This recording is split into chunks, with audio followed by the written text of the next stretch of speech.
L'horreur, le choc, la terreur, les mots manquent ce midi et ne sont pas assez forts pour décrire les effroyables événements que nous vivons à Bruxelles depuis tôt ce matin.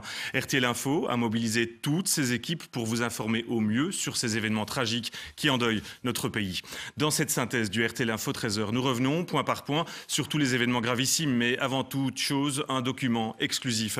Des images tournées dans l'aéroport de Bruxelles juste après la double explosion. Des images tournées par un voyageur, Stéphane Koenig. Il est sain et sauf, il n'a pas réflexe et pour témoigner de cette dramatique réalité, filmer les toutes premières images de ce chaos. Des images dures, prenez garde, elles peuvent bien sûr heurter les sensibilités, mais elles sont un témoignage de première main sur cet attentat suicide. Des images commentées par Mathieu Coll.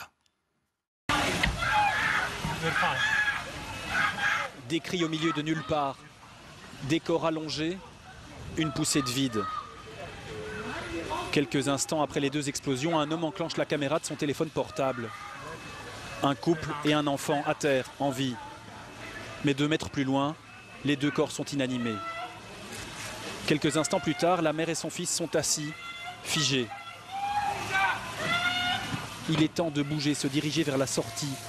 Il y a des débris partout. Un militaire porte secours à un blessé. Il est aidé apparemment par des civils. Un peu plus loin, un militaire debout, en patrouille. Et puis, des passagers et des employés de l'aéroport ou des compagnies aériennes qui fuient vers la lumière, dans un certain calme.